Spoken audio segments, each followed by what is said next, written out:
Hi guys, అందరూ బాగున్నారా? ఈ వీడియోని చివరి వరకు అయితే చూడండి. ఈ వీడియోలో చెప్పే స్టోరీ నా పర్సనల్గా నేను రాసుకున్న స్టోరీ. డిస్క్రిప్షన్లో ఇన్స్టాగ్రామ్ లింక్ అయితే ఉంటుంది. అక్కడికి వచ్చి నాతో కాంటాక్ట్ అయితే అవ్వండి. మీకు ఏమైనా ఇబ్బంది అనిపించిందంటే. స్టోరీ విషయానికి వస్తే, స్టోరీకి నేను పెట్టిన పేరు ద యాష్ టాటూ. ఈ స్టోరీలో హీరో పేరు శివ. శివ వాళ్ళ నాన్నగారు చనిపోయి 2 నెలలు అవుతుంది. శివకి వాళ్ళ నాన్న అంటే చాలా ఇష్టం. అలాగే శివకి ఇద్దరు బెస్ట్ ఫ్రెండ్స్ అయితే ఉన్నారు.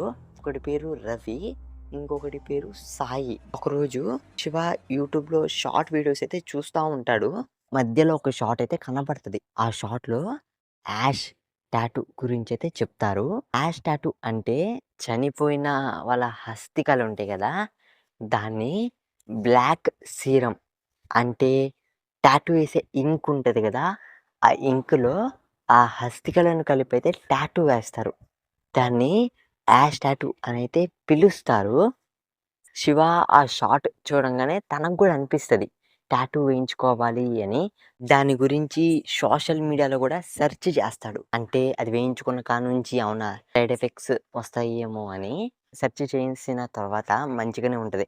ఏపిచ్చుకుంటే ఎటువంటి ఇబ్బందులు ఉండవనైతే అనిపిస్తది. శివ వేయించుకుంటున్న విషయం తన ఫ్రెండ్స్‌కైతే చెప్తాడు. "అరే! ఇలా టాటూ వేయించుకుంటున్నానురా. నాన్న చనిపోయాడు గదా! చాలా బాధగా ఉంది. ఆ టాటూ చూస్తున్న కాడ్నుంచైనా నాన్న నా దగ్గర ఉన్నాడు అనైతే నాకనిపిస్తది. అందుకని వేయించుకుంటున్నాను" అనైతే శివ చెప్తాడు వాళ్ళ ఫ్రెండ్స్‌కి. వాళ్ళు గూడా నీ ఇష్టం రా అనైతే వాళ్ళ ఫ్రెండ్స్ జెప్తారు. అలాగే శివ అడుగుతాడు, "అరేయ్! మీకు తెలిసిన షాప్ ఏదన్నా ఉందా? టాటూ వేసే షాపు? నాకు వాటి గురించి అంత ఐడియా లేదు" అనైతే అడుగుతాడు వాళ్ళ ఫ్రెండ్స్‌ని. అప్పుడు సాయి అంటాడు, "నాకు తెలిసిన ఒక షాప్ అయితే ఉంది. అక్కడ టాటూస్ వేస్తారు. రేపు మనిద్దరం వెళ్దాం రా" అనైతే సాయి అంటాడు. శివ గూడా "సరేరా వెళ్దాం. వచ్చేటప్పుడు నాన్న హస్తికలను తీసుకొని వస్తాను" అనైతే శివ అంటాడు. తర్వాత రోజు షాప్ దగ్గరికైతే ఇద్దరైతే వెళ్తారు. సాయి బయట కూర్చొని ఉంటాడు. శివ లోపలికి వెళ్తాడు. లోపలికెళ్ళి టాటూ వేసే అబ్బాయికైతే చెప్తాడు. టాటూ ఎలాగుండాలి? వాళ్ళ నాన్న పేరేంటనైతే టాటూ వేసే అబ్బాయికైతే చెప్తాడు. వాడు గూడా లోపలికి హస్తికలను తీసుకొనెళ్ళైతే బ్లాక్ సీరంలో కలిపైతే టాటూ వేస్తాడు. ఒక 10 నిమిషాల తర్వాత కంప్లీట్ అయిపోద్ది టాటూ వేయటం. ఆ టాటూ అనేది శివకి బాగా నచ్చిద్ది. మనీ ఇచ్చేసి బయటకొచ్చి సాయికి చూయిస్తాడు ఆ టాటూ. వాడికి గూడా ఆ టాటూ అనేది బాగా నచ్చిద్ది. బావుందిరా అనైతే చెప్తాడు. వాళ్ళిద్దరు కొద్దిసేపు టైమ్ స్పెండ్ చేశాక ఎవరి ఇంటికి వాళ్ళు వెళ్తారు. శివ ఇంటికి శివ వెళ్తాడు. సాయి ఇంటికి సాయి వెళ్తాడు. శివ ఇంటికి వెళ్ళంగానే భోజనం చేసైతే పండుకుంటాడు. పండుకునే ముందు ఆ టాటూకి ముద్దు పెట్టుకొనైతే పండుకుంటాడు. శివకి విపరీతమైన ప్రేమైతే పెరిగిపోద్ది ఆ పచ్చబొట్టు మీద. సారీ మధ్యలో ఆపినందుకు. ఇప్పటినుంచి డీటెయిల్‌గా వినండి. ఇప్పుడే అసలైన స్టోరీ అయితే స్టార్ట్ అయింది. శివ ముద్దు పెట్టుకొని పండుకుంటాడు గదా!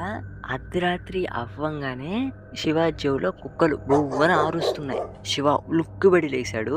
శివ కల అనుకోనైతే మళ్ళీ పండుకున్నాడు. అప్పటినుంచి రోజు రోజుకి కుక్కలు పెరుగుకుంటూ ఎళ్తున్నాయి. ఫస్ట్ రోజు ఒక కుక్క, తర్వాత రోజు 2 కుక్కలు అలా డబల్ అవుతూ అయితే పెరుగుకుంటూ ఎళ్తున్నాయి. ఎవరిని చూసినా కుక్కలే కనపడుతున్నాయి.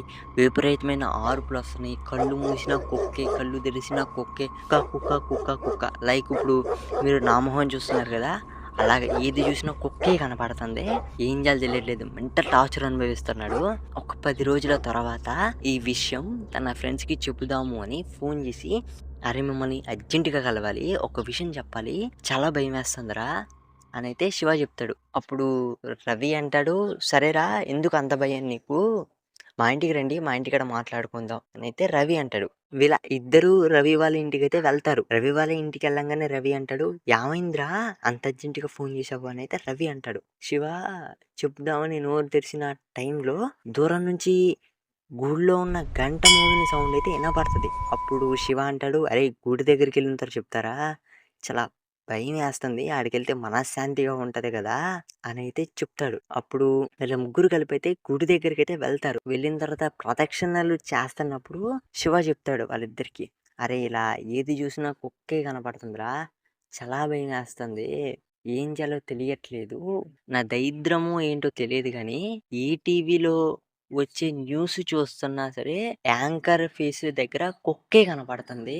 చాలా భయమేస్తుందిరా అని అయితే శివ చెప్తాడు. ఎలా విన్నాడు ఏంటో తెలియదు కానీ దూరం నుంచి అయితే పంతులు గారు అయితే వింటారు. ఆ గుళ్ళో అర్చకుడు ఉంటాడు కదా, ఆయన అయితే వింటాడు. ఆయన వీళ్ళ దగ్గరకు వచ్చి, బాబు ఒక్కసారి అయితే మీరు పక్కన అఘోరా ఉన్నాడు, ఆయన దగ్గరికి వెళ్ళి అయితే మీ పరిస్థితి చెప్పండి. నేను వింటున్నప్పుడు నాకు అర్థమైంది అది మామూలుదైతే కాదు, ఖచ్చితంగా ఒకసారి అయితే మీరు ఆయన దగ్గరికి వెళ్ళి అయితే తెలుసుకోండి. అలాంటి వాళ్ళకి ఇటువంటి దాని గురించి బాగా తెలుస్తది, వాళ్ళు శివుడి భక్తుడు కాబట్టి అని అయితే ఆ పంతులు గారు అయితే అంటాడు. అప్పుడు వీళ్ళ ముగ్గురు కలిసి అయితే అఘోరా దగ్గరికి అయితే వెళ్తారు. అఘోరా దగ్గరికి వెళ్ళి అయితే వీళ్ళ పరిస్థితి మొత్తం చెప్తారు. ఇలా ఎవరిని చూసినా కుక్కే కనపడుతుంది అని అని చెప్పి డీటెయిల్‌గా చెప్తారు. అఘోరా అంటాడు, "ఎన్ని రోజుల నుంచి నీకు ఇలా జరుగుతుంది?" అని అయితే అఘోరా అంటాడు. ఇప్పుడు శివ చెప్తాడు, "పచ్చబొట్టు ఏయించుకున్న కాడి నుంచి అయితే జరుగుతుందండి.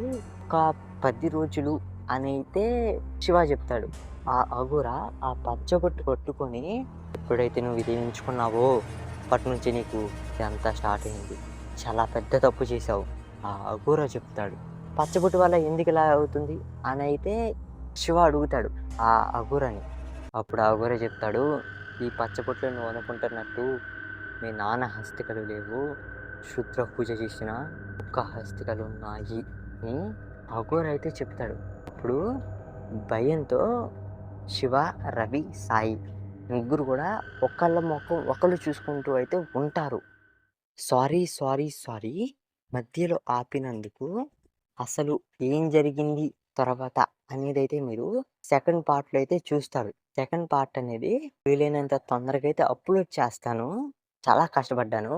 నా కష్టం చూసైతే మీరు లైక్ కొట్టి కామెంట్ సెక్షన్‌లో పార్ట్ 2 అని అయితే కామెంట్ చేయండి.